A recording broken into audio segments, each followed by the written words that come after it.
expresses the notion of service to a higher cause than oneself. This is going to be one of the great ways that Obama sells the tyranny.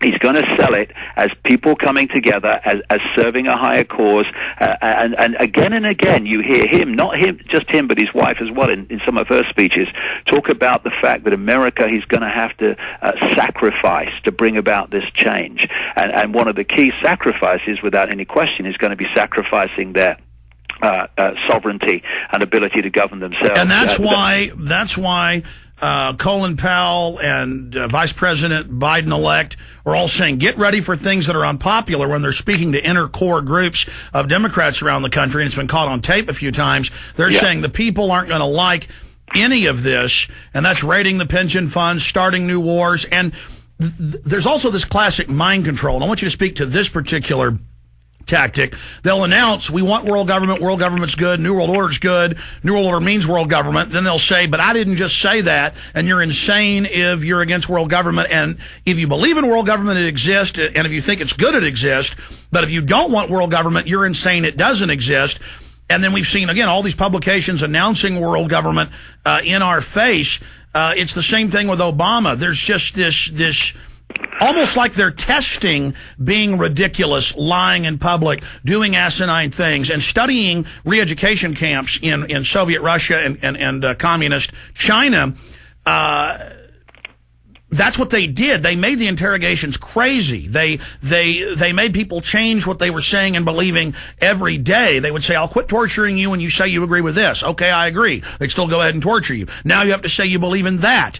And it goes back to O'Brien in 1984, where, of course, Eric Blair, George Orwell, was writing about being a former secret police member in India and then a propagandist at BBC, at this mind control program of setting the precedence that the police can shoot somebody unarmed, restrained in the back, and then nobody gets in trouble. Setting the precedence just for unbelievable corruption. Yeah, one of the things that they're always doing is pushing things as far as they can, and they're looking for a public reaction. If they don't get the public reaction against them that is a problem to them, then they'll go ahead with whatever they've announced. If they get a massive public reaction, then they'll just start denying it and saying it's ridiculous, and these people who are saying it are crazy, and they'll realize that they're going to have to do it in another way, maybe in two steps rather than one step. Case in point. First, they said there was no Trans-Texas Corridor on CNN and Fox. They said Ron Paul was insane, that it didn't exist. On and on and on and on. Then they put up the signs, put up a lot of the toll roads, many of the 8,000 miles of toll roads, about 10% were put in place. Then they came out this week and said, okay, the Trans-Texas Corridor is dead. And then they announced a few days later, well, really, it's not dead. We're just breaking all the projects down into sub-pieces, and we're going to carry out every single bit of seizing your infrastructure to put international toll roads on it. So there's the example right there. Meanwhile, I'm on national radio debates, and the talk show host laughs at me and says none of this even exists. Yeah, that's the way they work, and you know, in terms of Obama, we've got a mass mind control operation behind him that's far more, well, it's not sophisticated if you know how it works, but if you don't, it's far more sophisticated than I've come across. This is really a step up. Well, you said it. They're using every science they've developed together, overlaid, working on all 8 cylinders like I've never seen. And normally they would play off the left-right paradigm with both parties for the illusion of that the Congress and the president really run things and aren't just front puppets, for the real guys upstairs, as you've said so many times. For the first time ever, they're telling us we must be unified. And for me, that is the signal that they are really moving into a new phase. Well, it was interesting. Years and years ago, when I was researching this back in the early 90s, I came across a lady called Kitty Little, who was an Oxford Don. And she told me that she attended a talk by someone at Oxford University in like the 1940s. And she got into this meeting, which was a closed meeting, because they thought she had certain political views and she didn't. And so she was an interloper and they didn't know. And this man stood up and he made the speech, and he said that there was an organization that had no name. He said, we don't give it a name because it's much more difficult to track it down if it doesn't have a name. He said it has a political wing, and it has what he called a biological wing.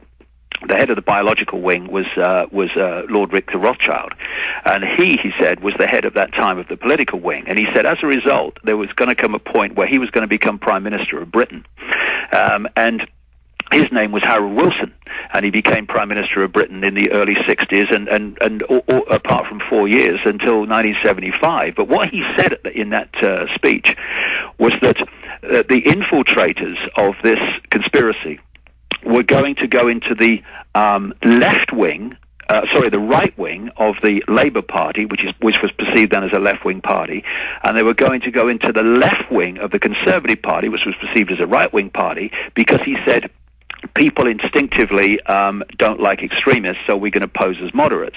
He said, and what's going to happen is from control of both these parties, we're going to fuse them together to the point where they become one party under two names, or three names with the Liberal Party.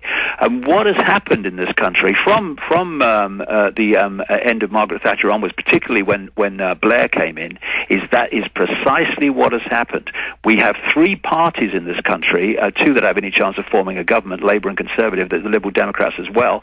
You can't hardly, except in rhetoric, get a cigarette paper between them on most of these things. And the same is happening now in America. We're reaching this point where the parties are fusing into the one party that they want them to become, and so we don't have political choice anymore. Yes, whereas before they would have little fights with each other over the power structure, over who got to sit in the seats and levers of power to fund themselves and aggrandize themselves. Now there is no separation. And remember last year, David, in England, it came out that the House of Commons was being spied on by MI5. All their phones were being listened to, but that the main focus was on the few little parties that weren't controlled, and that they weren't worried about the three major parties because those were basically already run by the intelligence apparatus. Yeah, well, you've got Gordon Brown, the Prime Minister. You've got David Cameron, the leader of the opposition. They use different words and they criticize each other. But you look at their basic policies and what they would do in power. It's precisely the same. And so it shows how far along the road we've now come, where even the pseudo fighting that went on before is now fusing into this one party state. And what they've done with Obama is turned him into a public demo-Republican, if you like, a Republic-Democrat, whatever you want to call it. They're putting him right in that center ground, in the public mind of bringing people together. But actually, he is a massive extremist who owes more to the fascist state of mind, especially the people behind him, than any socialist state of mind. Although if you go far enough left and far enough right, you meet the same situation anyway. And then we get into colors, using colors to program. Have you noticed that he and his wife, the night they won, both wore red and black, and so did their children? Again, there's major messages in that. Yeah, I mean, they understand the way that vibrational codes affect people, and colors are vibrational codes. They're different colors and different shades of colors. And that's the fascist color. Fields. And that's the fascist color, red, black, and white.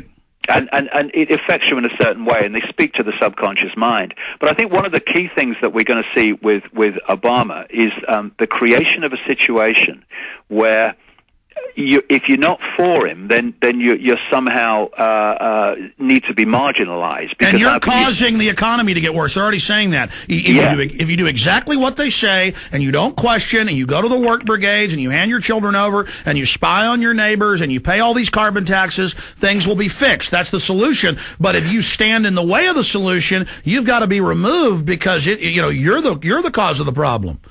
Yeah, I mean, when these demagogues and tyrannies come to power, I mean, Hitler's a classic example. Anyone that is against them is attacked, is marginalized, is abused, is libeled and slandered, and it's designed to stop people being that nail that stands out above the rest, as the Japanese say. Stay there, David. David, stay there. We'll come back and continue with that. I want to talk to you, too, about a backfire, though. I'm seeing a backfire here. Because the system has lost so much credibility, people instinctively now, they see someone being attacked, think, they must be good. Okay, so what's happening there is the system loses more and more credibility. Stay with us. David Icke, compelling information. We'll be right back. So you finally decided you're going to stock up and store food. But why settle for bland, tasteless food? Why settle for less? There is an alternative. InternetGrocer.net. Enjoy the most delicious storable food at amazing prices. Enjoy creamy, delicious, real cheddar cheese in a can. Indulge in real canned meats and real canned butter. Storable meals from InternetGrocer.net will bring such variety and flavor